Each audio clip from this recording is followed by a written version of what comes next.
Hello, welcome to a very special episode of Back to the City. It's very special because I have my friend Ivy from Poison Ivy here, and even more excitingly, Ivy and Poison Ivy are going to open for a show at the VFW on June 8th, which happens to be the record release of someone called Dr. Simon R. Calder. Why is he calling himself a doctor? What's going on? This summer, Poison Ivy will be releasing their first single, which is called All My Friends, and is one of many Poison Ivy songs that I love. Well, I'm sure we'll dip into some of the other songs. I've got some footage of Poison Ivy performing both at the Hook and Ladder. So the song from the Hook and Ladder is A Letter is a Metaphor, and we'll spend a lot of time discussing that one. And I also got some footage last time you played at the VFW of a new song, relatively new Poison Ivy song, called Babe. Next song is pretty new. It's called Babe. Let's wrap up by focusing a little bit on the song Babe, which is a relatively new Poison Ivy song, that I captured some footage of when I was working the box office at your previous VFW show. Yeah. Luckily, during the duration of this particular song, no one needed any wristbands put on them. But being so far away from the stage, I could capture some of the features that I love about that room, the disco ball, all the lighting. Let's wrap up with the help of this footage from the previous VFW show of Poison Ivy, focusing on the song that we could hear, Babe, and or also what you love about performing in this particular room, the VFW. The VFW is an awesome space to perform at. I mean, that's the biggest stage that we've played on as a band. And it was a healthily attended show, I can verify, as the box office person. Hell yeah. That was super exciting to not, there were little nerves like, are people going to come? Are we going to... On a Thursday. On a Thursday. Like this next show is as well. Are we going to feel like we're playing to an empty room? But people showed up, like, thank you. And it was just so much fun. People were dancing. It's a big room, big stage, a lot of, play space and... Play space. Yeah. There is, isn't there? Yeah. I like that you describe it in that way. Play space. And yeah, sharing those moments with the audience. It's not too big that you can't make eye contact with people and share specific moments, which I like to do. Yeah, there's a stage which kind of helps with the theatricality and performance component, but it's not so high that, one could jump down from the stage, for example, quite easily and remove that barrier between audience and performer. Because that's another interesting kind of contradictional paradox, that as the front person feeling the need or the desire to be other than the audience, more theatrical, more overplaying, right. But then also the desire to connect and maybe even to initially do one's bit to set a tone where the playfulness. Yeah, we're all experiencing this together. Yeah, exactly. Yeah. The playfulness can spread like the mushroom metaphor again. Something that I've always loved about the VFW, long before I worked there, both as a box office manager and as karaoke host, is that the karaoke is going on simultaneously in the other bar. I used to dip back and forth between the two, and now with the karaoke app, you could go to the dance night or the band night, and your phone will tell you when you're due on stage. Yeah, there's a lot going on there. Yeah, it's it really fun. it is like a playground. For me, I experience it like a playground, and I, for one, am definitely going to close out the night singing karaoke after we've done Hell performing yeah, our sets. me too. Let's do it. We love karaoke.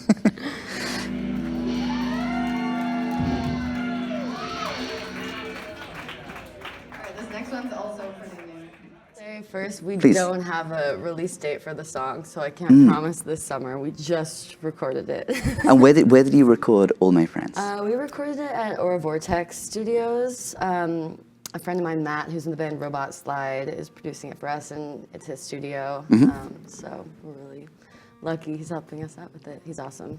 Excellent. I'm excited for that to come out. And will there be an EP or an album later, do you think? Are there plans for that? Hopefully, probably. This is it's our first time recording all together. I don't have prior recording experience with a band, so it's been a big learning experience. So like going into future recording stuff, I'll have a better idea of like all the work and time that it actually takes. It's very different than live performance, which I have a lot of experience with. So let's begin with focusing on that for a moment. So we met at karaoke, and we both love doing karaoke. Yes. One of my jobs at the moment at the VFW is to host karaoke in the back bar on Wednesdays and every other Monday if people ever want to come and visit me. And you were very good at karaoke. When I first witnessed you at Mortimer's at Autotune Karaoke, I was really struck by your stage presence, and I think you were singing some kind of musical theatre songs. And I love that is very evident in Poison Ivy now too, as you're performing songs that you've composed. Would you say it's fair to say that musical theatre remains a component or an influence on your work with Poison Ivy? yeah, I would say either intentionally or unintentionally, there is definitely a lot of theatrical influence in my music. I've been doing theater and musical theater my whole life. I mean, I'm a storyteller. You are. And I think that comes into everything I do. Could you expand a little bit more on either being a storyteller or the significance of performance for you? There are stories everywhere. And within those stories are people. Sometimes I feel like when I'm performing, especially with Poison Ivy, and it's like songs that I wrote that are really important to me, I feel like when I'm on stage, I have no choice but to be confident. And so that's why I feel so happy performing and why it makes me feel so good, because I feel like I just have to be confident, because you don't want to watch someone on stage who's not confident. Right. And within each song, because a lot of our songs are really different, I can kind of like not play a character, but in some ways play the role of myself at the time that I wrote that song. Can we visit any particular songs where you think that is especially true? I'd say Validation for one, because it's really like, it's kind of sexy, it's fun, it's like upbeat, it's like, validation is a drug. It's like, there's a lot in that, and I think a lot of people can relate to that. I think that might be my favorite one. It really immediately struck me the first time I experienced it. Yeah, and it's like a favorite chord, of mine in this. fuck it, let's get into it, So it's a lot of fun to just like jump into that, hear the first chord, and I'm like, all right, fuck it, guided by my emotions. That definitely feels like, okay, I remember exactly like all of the interactions I had at the point in my life when I wrote this song that inspired me to write the song, and that inspired those feelings and thoughts. When did you write Validation? I wrote it fall 2021. Like around Halloween. I think. Yeah. Something that translates into the song is the rush of excitement. The song doesn't just say that validation is a drug, but it demonstrates and enacts the high of that is experienced through validation. Maybe could you just say a little bit more about the songwriting process and managing to capture and share that particular feeling? I was at this Halloween party, and there was someone there who I didn't know him super well. He was like a friend of mine's partner who lived in another state and was visiting, and we were talking, and I didn't even know this person, and I feel really like seen and and like they're seeing things in me that, Come to think of it, you recognize as well. It's validating. yeah, and like, oh, I must like exude this energy because this person I don't even know is telling me they see this in me, and that felt good. Especially like, you know, we all have insecurities and whatever, but when someone tells you something that's like so specific, Yeah. and something that like I want to be and live up to, even if I don't always feel that I do, to hear that, it's like, feels good. Exactly. Here I am in this moment, exuding this energy that I would exude all the time, were I to be able to. And here's a person who is just witnessing me for the first time and is affirming without being prompted that that is the case. I think oxytocin and serotonin and so on, if we can tap into those resources, then those are good chemicals too. Yeah, and you don't want to rely on other people for that because you can't, you can't count on that. Interesting. Yes, absolutely. So, and I like that the song highlights validation is a drug. Love is a drug too, and it's just as addicting. So this song, to me, seems to be, yes, celebrating the high that comes from being seen by someone else and the sense of being in love.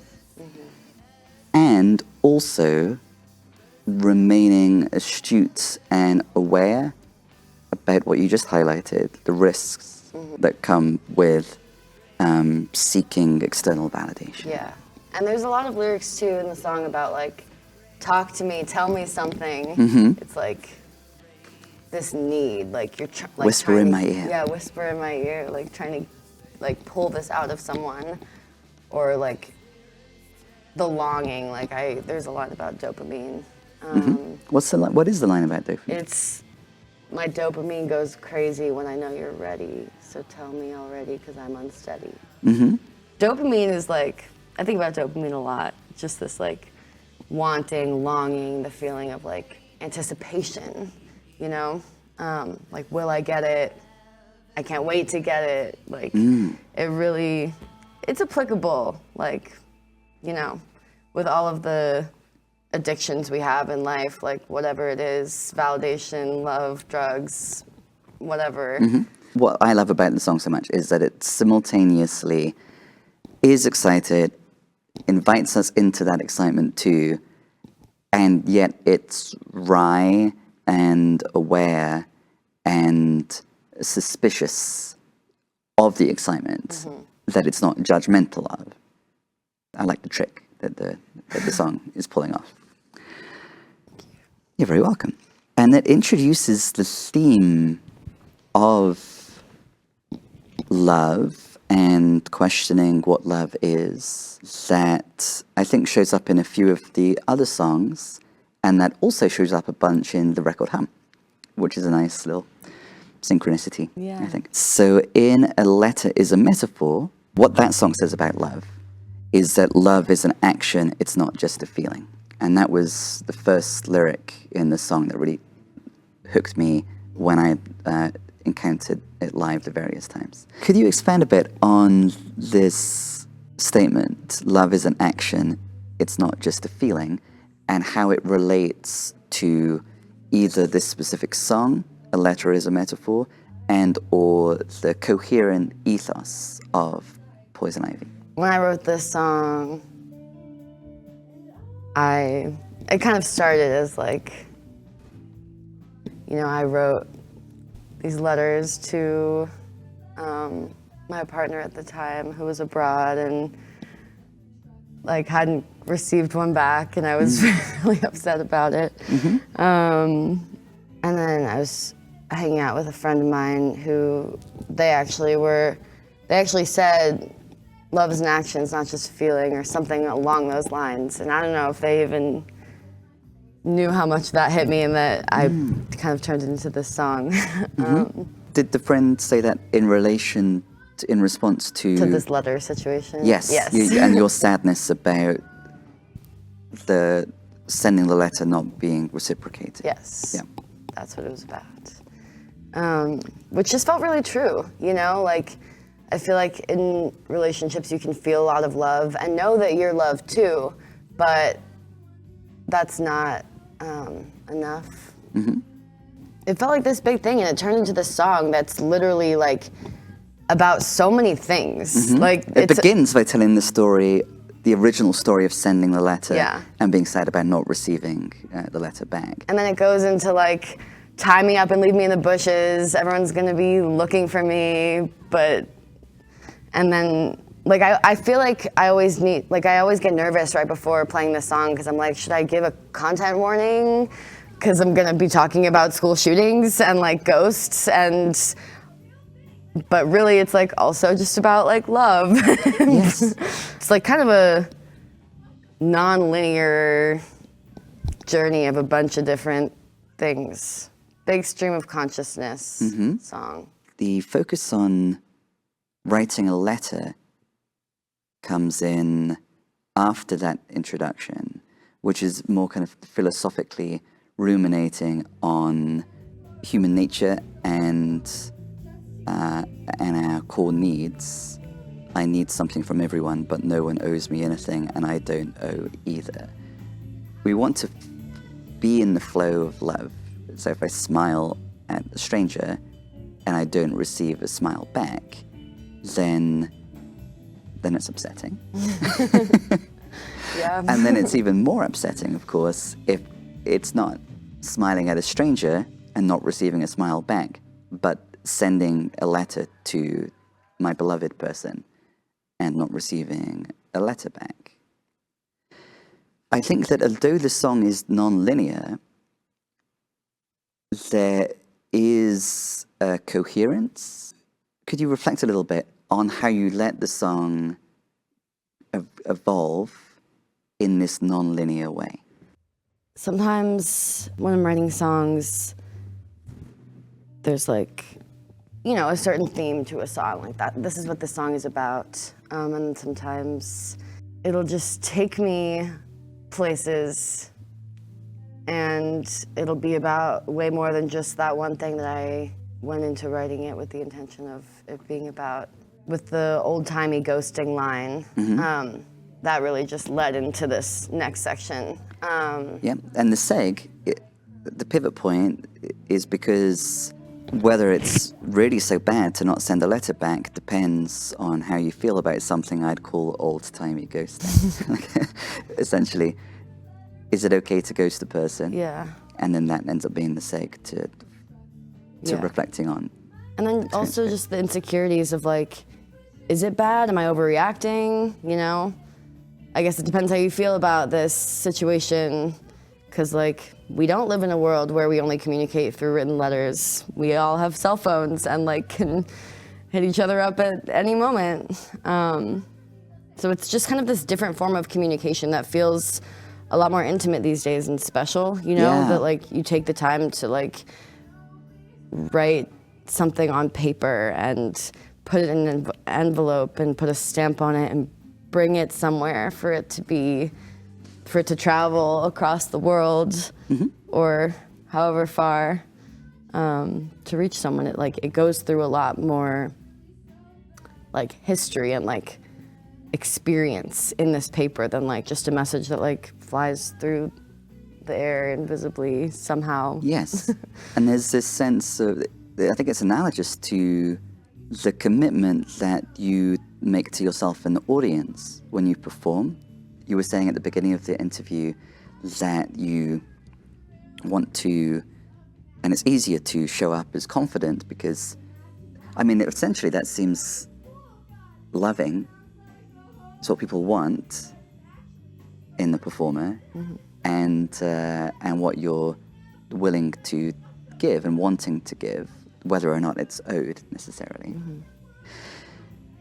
I think that so many of these songs that you have are consistently raising the question, if love is something beyond just the dopamine hit and the pleasant feeling that I experience, that I could experience through, say, exercise or drugs or anything else.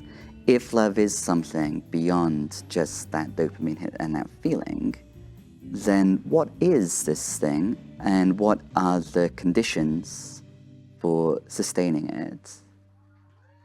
Conditions is an interesting choice of word. Conditions is an interesting choice of word because it brings in the question of unconditional love, of course. Yeah.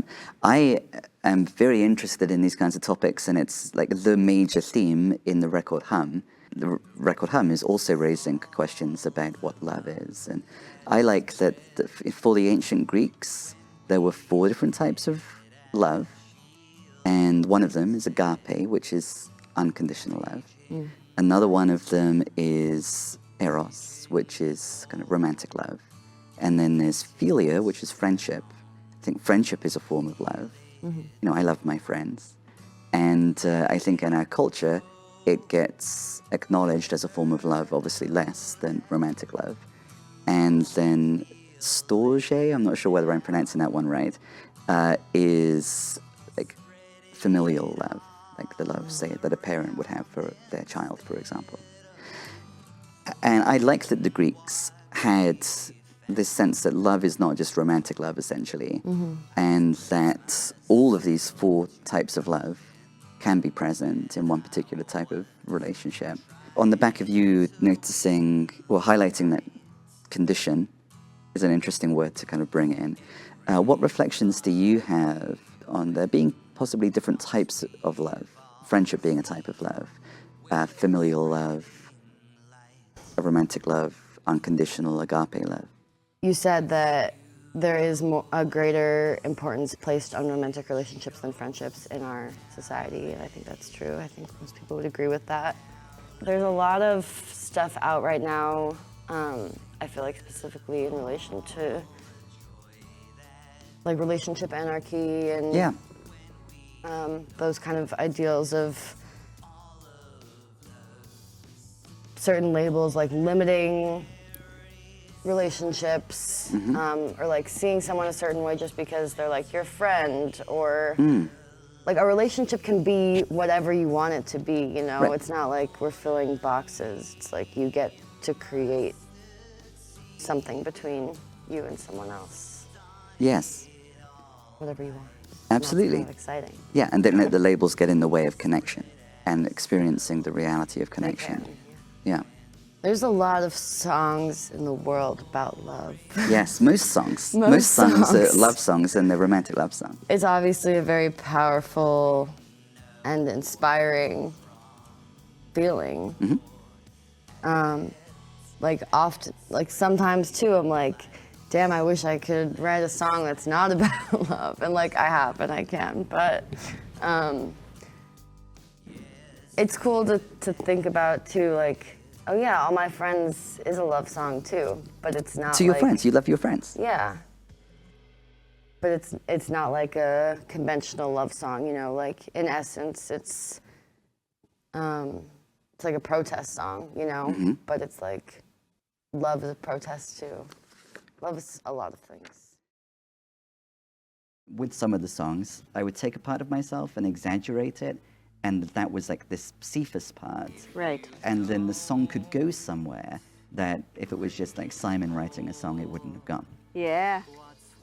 Prior to the pandemic, I was experimenting with a new solo artist name. I'd had the band Infinities before, and after having developed some spiritual practices and finding that some of my music, some of my new music was informed by my experiences as I was cultivating meditation and other spiritual practices, I experimented with having the name Cephas, which means Peter and relates, of course, to my name Simon, reflecting the fact that my music was more and more being infused by the fruits of the meditation and the other spiritual practices that I was cultivating. There's a lot more about that in the book, A Hummingbird Heart. Wanna be destroyed. Don't wanna be destroyed. I found the obsession in our culture with romantic love to get in the way of loving friendships. I found that so upsetting that I gave myself the somewhat whimsical challenge, one Lent, of giving up the paradigm of romantic love. And I would try to feel into the possibility of deepening my commitment to the friendship love for that period of time. I would have the intention each day to find and cultivate and feed this commitment to love being in my friendships. I can't write you a love song, 'cause I have come to see love become commodity. All of the songs on Hum were written in response to prompts in 10 weeks. This was the penultimate week, and instead of being given a normal prompt, we were given other people's lyrics. I thought, okay, this is interesting. I can relate to these lyrics that I need to use as the inspiration this week for the song, because the part of me that did that experiment wanted to be, in love, in like true, authentic love, in the flow of love, but couldn't, and had this idea that there was something about the way in which people practice romantic love that was impeding it. So I thought that would be, let's like just take that as a starting point, and then let this exaggerated part of myself that wants to write a love song but can't, for that reason, let that be what the song becomes. In Spreading Lights and in the song An Agape Love Song, I was able to take an idea and kind of exaggerate the idea and allow this larger-than-life, somewhat silly, somewhat mystical trickster figure, Cephas, to evolve in certain ways and have the experiment conducted by the song go in directions that I wouldn't have expected it to do, which is all reflected on in the book, Her Hummingbird Heart. Writing the Agape Love Song really helped me do some processing and get to the point of like being open to have a loving relationship. When I let that part of me kind of take that lyric, if I could write you a love song, I would do this, but I can't because I'm disheartened by the ways in which we humans perhaps give love a bad name. By the end of the song, I found the character saying, I wear desire on my sleeve because I have known agape and I have come to see love is the center of our being. And if that's true, if we experience, yes, I have loving friendships, and I experience that more and more as I pay attention to it. Yes, of course, there's love in my relationship with my friend, there's love in my relationship with a child that I parent, or there's love in the relationship with the stranger that I smile to. Yes, I know that there is love in that. The character finds themselves getting beyond that quandary. I will write you a love song at the end with devotion and humility, because I have known agape. It's the center of our being. Love's the very center of our being. But I found that I needed to kind of take on this persona of Cephas, of this part of me that was skeptical about how us humans are acting and whether we're being loving, to do the thought experiment, process the emotions, and conclude love is the center of all being.